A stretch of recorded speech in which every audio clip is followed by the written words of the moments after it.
Ball, ball, ball. Ball. Let's go, let's go, let's go. Yeah, yeah.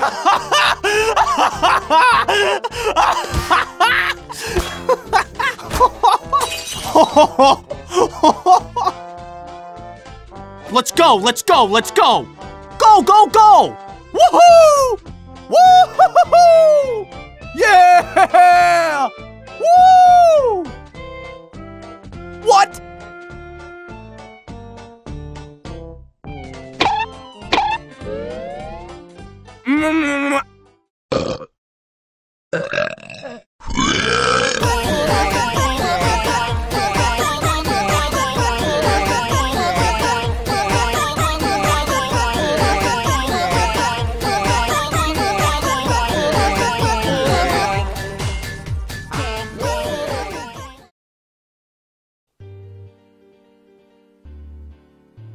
So, 400 Abonnenten, Leute, yeah!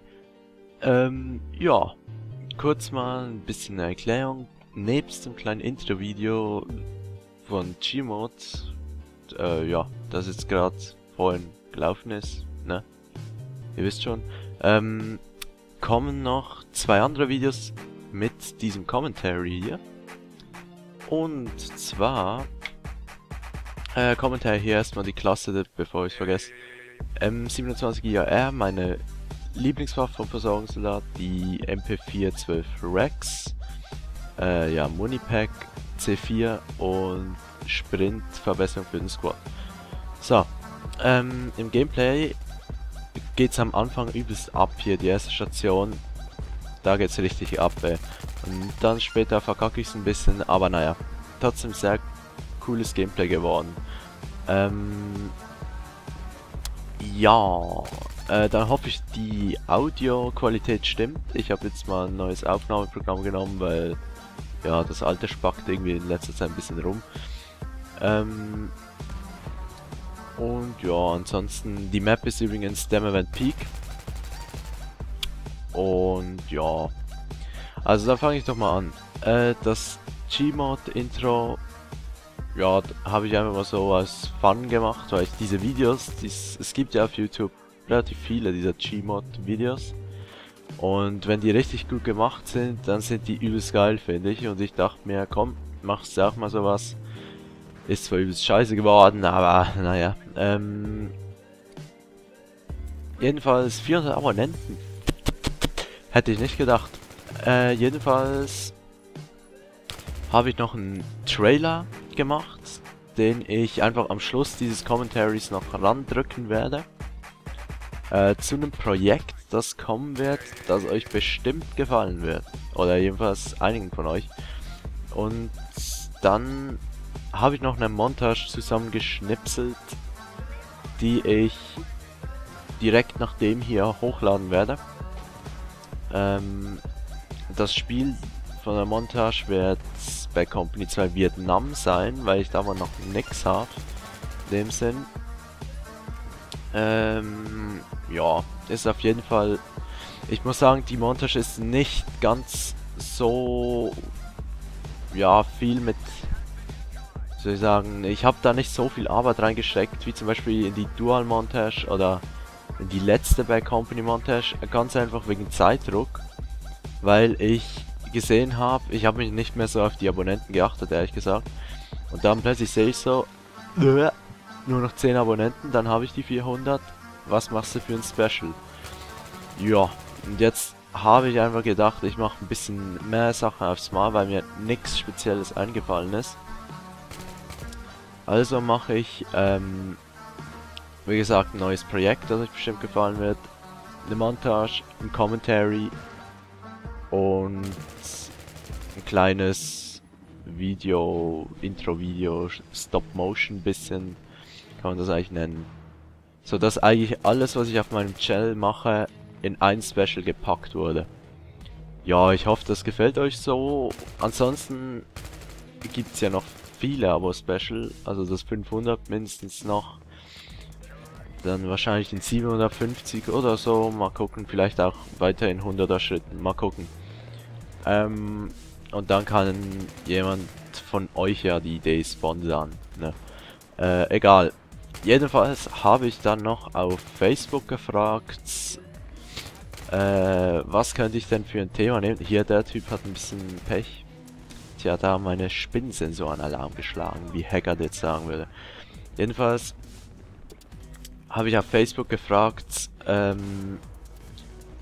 was ich für ein Thema nehmen könnte im Commentary, weil ich habe noch 2-3 Gameplays gerade auf Lager, die ziemlich gut sind, allerdings weiß ich keine Themen. Und da hat jemand gemeint zu Aftermath, weil ja jetzt Infos draußen sind und ich denke, das ist eine ganz gute Idee. Deshalb, ja, laber ich mal ein bisschen was zu Aftermath und meine Meinung dazu. Also für mich sieht das DLC auf eine gewisse Art sehr geil aus, auf eine gewisse Art auch sehr nervig. So die ersten Eindrücke. Also das erste Mal, es wird von den neuen Waffen her, ich weiß nicht, ob es wieder für jede Klasse 2 geben wird und dann noch eine allgemeine. Also noch 2 allgemeine. Oder ob es einfach mal ein paar Waffen so dazu gibt, keine Ahnung. Auf jeden Fall wird eine Armbrust kommen, das ist schon mal sicher. Und die Armbrust, stelle ich mir vor, könnte das Spiel ein bisschen zerstören, sag ich mal. Weil, also man weiß bis jetzt, es gibt die normalen Bolzen quasi für die Armbrust. Dann gibt es Bolzen, die präziser schießen sollen, damit man damit halt auch auf eine Art wie snipen kann. Dann kommt der Punkt, in dem ich sage, das wird übelst nervig. Es wird nämlich C4-Bolzen geben oder Explosivbolzen, sprich man schießt und entweder muss man das dann per Knopfdruck aktivieren oder man schießt und es explodiert direkt wie ein Nade Launcher oder so. Ich denke mir, das könnte je nachdem ein bisschen OP werden oder ein bisschen nervig jedenfalls. Und dann gibt es noch die, ja, wie kann man die nennen? Die Motion Sensor Pfeile. Die funktionieren dann folgendermaßen eigentlich genau wie das Gadget vom Sniper. Man schießt einen Pfeil und da wo der Pfeil auftrifft in einem Radius werden Gegner auf der Map markiert. Eine sehr coole Idee, wie ich finde. Allerdings denke ich mir, wenn man, ja, wenn das Teil nicht killen kann, sondern nur markieren, vielleicht kann man damit ja auch killen, vielleicht geht beides, das weiß ich ja nicht. Aber wenn man nur markieren kann und nicht killen, dann denke ich mir mal, wird das ziemlich unnütz werden, weil man dann nur mit der Pistole Schaden machen kann. Und ja, das ist natürlich schon ein bisschen scheiße. Ich meine, die Pistolen sind nicht schlecht, aber 1 bis maximal 2 Gegner, dann muss man nachladen. Und einer mit einer Primärwaffe kann locker einen Typen mit der Pistole ausschalten. Also ich denke mir, dass das je nachdem ein bisschen, ja, unnütz werden könnte. Keine Ahnung. Werden wir sehen.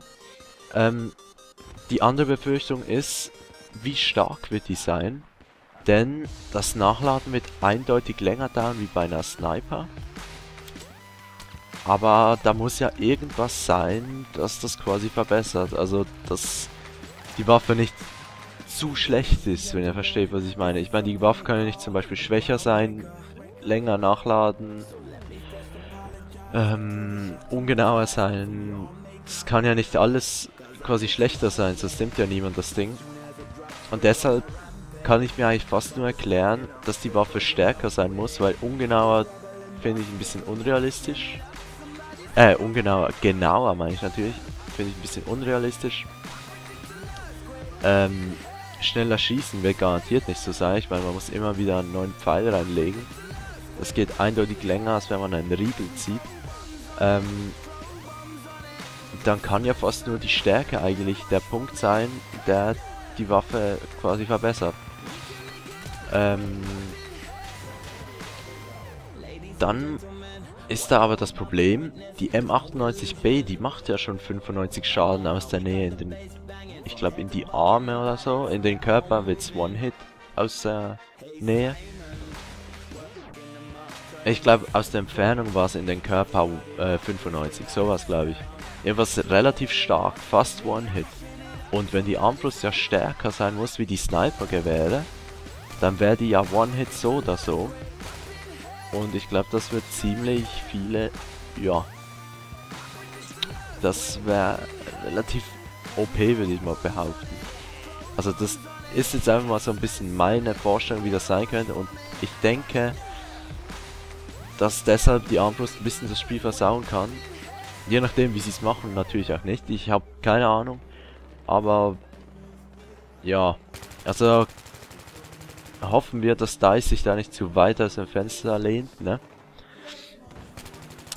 Und ja. Aber ich denke, die werden das schon ganz gut hinkriegen. Dann weiter zu den Maps. Jetzt muss ich kurz im Internet die Namen nachgucken. Es wird 4 Maps natürlich wieder geben, wie immer. Einmal Hillside Village. Das soll so eine Art kleine Stadt sein, natürlich von den Erdbeben zerstört, weil das ist das Thema des DLCs. Erdbeben irgendwie. In der Kampagne, in einer der ersten Missionen, ist sogar die erste, ich weiß gar nicht, gibt es ja ein Erdbeben und quasi das DLC spielt dann ja die Story nachdem das Erdbeben war. Einfach im Multiplayer, so kann man das eigentlich am besten beschreiben.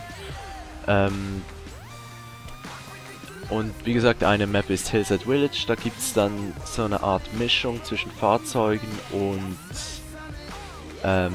Infanterie, also so ein bisschen eine Standard-Map. Dann wird es Epicenter oder so ähnlich geben, das wird dann eine Fahrzeugmap werden, angeblich. Dann gibt's Asadi Hell.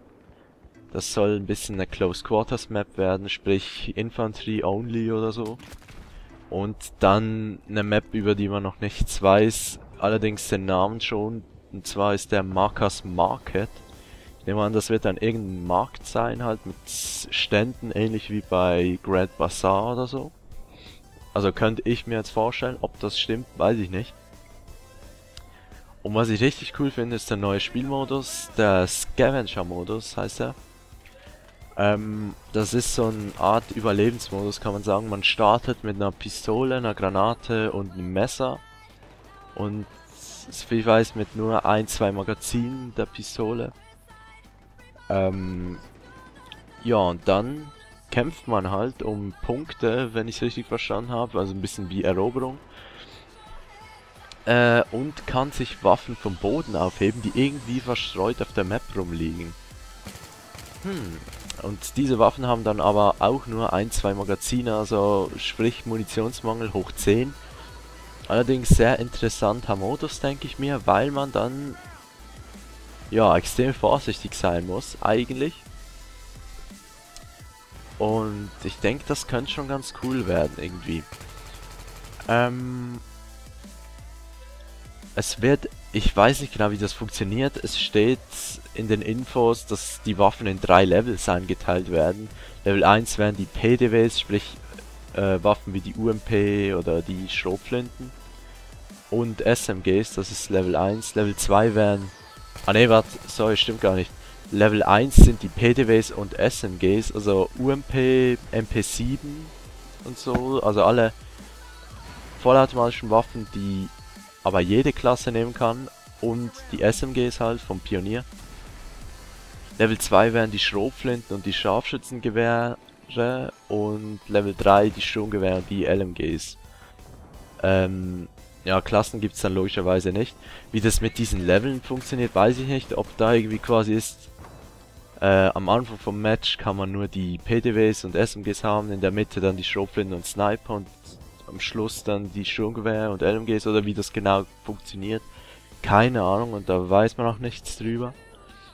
Naja, ich denke persönlich, dass das nur so eine Einteilung ist, die halt gesagt wurde, dass die Waffen, dass das aber nichts mit dem Gameplay zu tun haben wird, dass die Waffen einfach irgendwie verstreut sind, und wenn man Glück hat, findet man eine Sniper, wenn man Glück hat, findet man eine LMG oder so. Ich glaube, das hat damit nichts zu tun. Aber mal schauen, vielleicht ergibt sich da noch was in den nächsten Tagen. Fahrzeuge wird es auch wieder ein paar neue geben. Einmal hier die Phoenix oder so, das ist so ein Humvee, der dann mit Schrottresten quasi gepanzert wird, also Recycling, ne? Muss man auch können im Krieg. Bewaffnet soll das Ding mit einem MG und einem Granatwerfer sein. Dann gibt es noch die Reno oder so, das soll so einfach ein Zivilfahrzeug mit MG sein. Keine Ahnung, ich nehme an, das ist ein bisschen wie ein Jeep in der Art. Das wird ungefähr so sein. Ja, mehr weiß man auch noch nicht von dem Fahrzeug, also noch nicht allzu viele. Es wird natürlich wieder Herausforderungen geben, also sprich die Aufträge oder Achievements. Dogtags kann man neue holen, Outfits kann man neue holen. Übrigens Outfits, soviel ich weiß, auch Gesichter und zum Beispiel, dass die Uniform Blutflecken hat oder so, also nicht mehr, dass man die Tarnung nur ändern kann, sondern auch den Soldaten selbst, was ich eine sehr coole Idee finde, weil das dann auf dem Schlachtfeld ein bisschen für Abwechslung sorgt von der, ja, vom Aussehen her.